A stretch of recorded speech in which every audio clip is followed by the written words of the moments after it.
That's not a collapse. And it's not an explosion.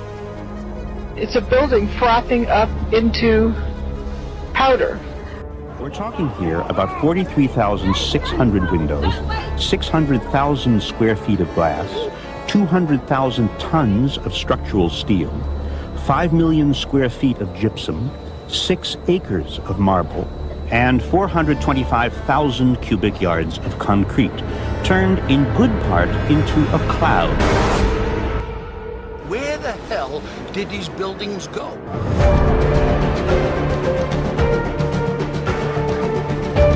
The descriptions they gave were not of a building falling on top of them, or not of bombs exploding around them. It wasn't high heat, they didn't get cooked.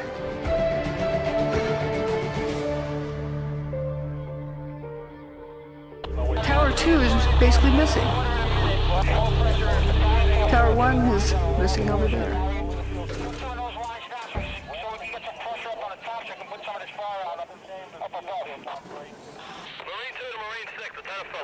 Now this is slow motion of Tower 1 coming apart.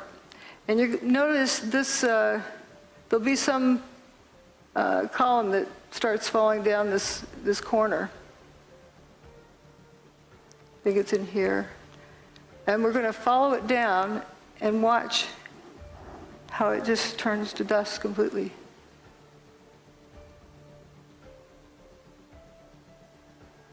And as well as these other things. Here it is. Okay, it's got the dust trailing behind it. This is a solid piece.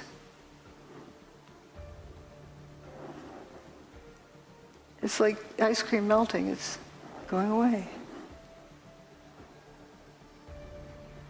And if you focus on various other parts, you'll see the same thing. And if you watch some of these pieces, you can actually see them turning to dust before they hit the ground.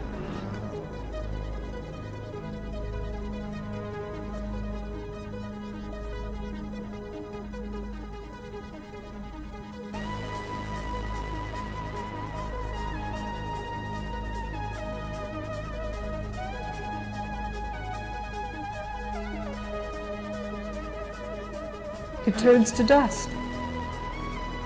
That's amazing.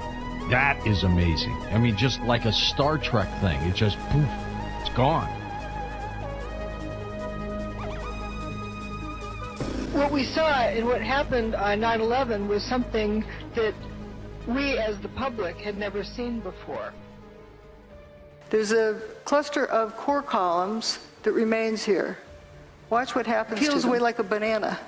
And you see this clear air around it. Some folks like to say dust settled on it. Well, dust can't settle on something like that fast without seeing it. That's about 700 feet tall. They just faint.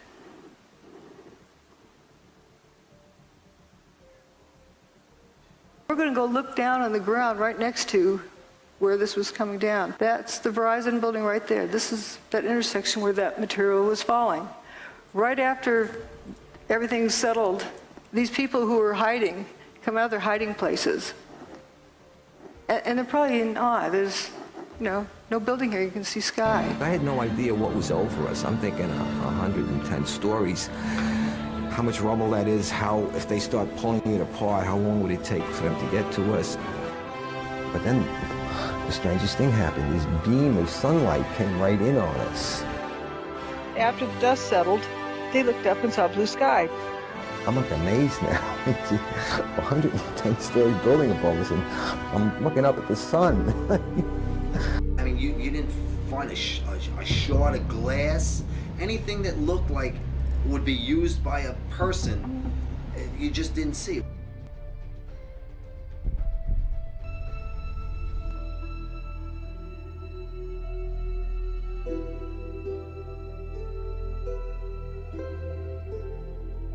The buildings turn to dust before they even reach the ground. You can actually see this happening. You can watch any of the videos from the news channels. They all show the same thing.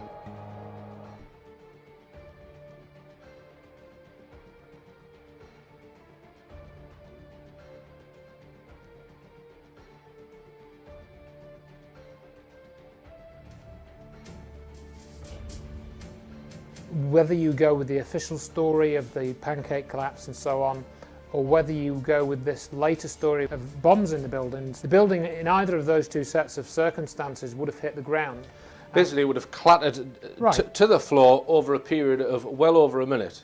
Yeah, as something it's explained in the sea, you would have had a seismic trace up and down for over a minute, and it was barely it was practically non-existent. Yeah, well, it was much smaller. I mean, Dr. Wood compares it with the Seattle King Dome. The Seattle King Dome was a controlled demolition. Notice it has an S wave and a B wave arrival. I call this the nozzle, kind of leading up to the big signal. And she compares that with the World Trade Center, which were much taller buildings and so on. So she has that direct comparison, looking at the scientific data for those two things, and they clearly do not match up. If the buildings had slammed to the ground, the seismic signal would have shown it. This is what was there beforehand, and it just basically all went away. Where the hell did these buildings go?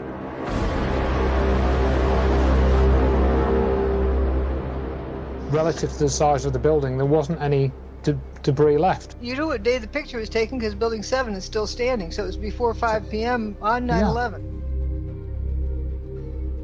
Tower 2 is basically missing. Tower 1 is missing over there. This is an amplified trace of the Earth's magnetic field run by the University of Alaska. During the events of 9/11, these things go haywire. You can see that this deflection of the Earth's magnetic field started around about 8:15, carried on and reached a minimum point at 8:46, and then it kind of sort of recovered and reached a maximum at where that brown line is, around about 9:03, 9:04. It started to just go down again. So anyone know what happened at 8:46 on 9/11? It was when this alleged first plane struck. So, what does this mean, folks? Do you think that a plane crash can affect and make a hole in the towers, and it can affect the Earth's magnetic field as measured 3,500 miles away, which is where these instruments were? I suggest to you, I put it to you, that we're looking at something off the charts of your current experience and knowledge if you've not been studying some of this separately. We're talking about energy effects. All of the evidence points to energy effects, and none of it points to traditional explosives, nukes, bombs, and thermite in any variation of that. Let's talk about the toasted cars, because this is one of the most fascinating things for me. It appears that there's something in the environment that has had an effect on, particularly on metal objects, basically. Metal being more easily affected than others, but there's different types of metal that are affected more easily, like the door latches, the trunk lids, the door handles on the cars. Those were pretty easily destroyed quickly. The most striking area is West Broadway. It goes past Building 7 and goes north for several blocks, and every car along there was toasted. What I mean by toasted is it's toast, it's history. Not necessarily burning being the cause, just you can't repair it, you have to buy a new one. This top image is before building number 7 was destroyed, and we have this strangely mangled bus here, which is very peculiar. But if you look at the bottom image, the bus is even more mangled, and it's moved. All the cars along that road were toasted. This isn't just one isolated incident. Cars as far away as a quarter of a mile away were getting damaged. You will see an image of the parking lot with the cars in a normal state, and then the next frame of the video you will see that the cars are still in the parking lot and they've been completely toasted. Right, so they haven't moved. How is this possible? This picture alone proves that the official story is false, and it proves that there are armies of liars and trolls trying to cover up this evidence that I'm showing you now. And these people should be ashamed of themselves. Where that car park is, there's a sea of unburned paper in between that wasn't ignited.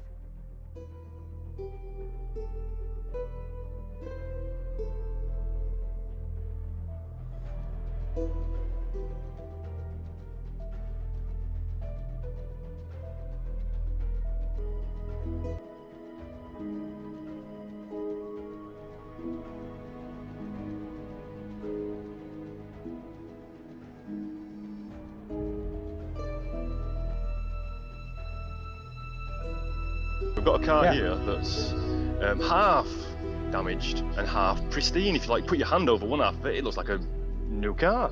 Yep. That's a pretty good picture, and we've got several Yeah. pictures of that, different angles.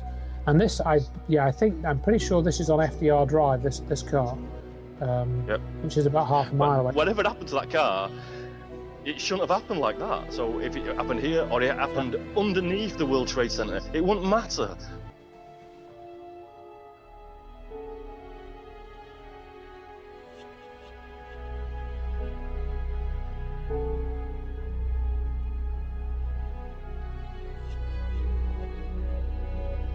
I looked up and said, guys, there used to be 106 floors above us, and now I'm seeing sunshine. There's nothing above us. That big building doesn't exist. These are the biggest office buildings in the world, and I didn't see one desk, one chair, one phone, nothing. It's what Brian Cox doesn't talk about that makes him subversive. Yeah? Why doesn't Brian Cox talk about the most important book written this century, Where Did the Towers Go, by former Professor of Engineering Mechanics, Dr. Judy Wood, which proves that the World Trade Center towers didn't even hit the ground. They were turned to dust in midair.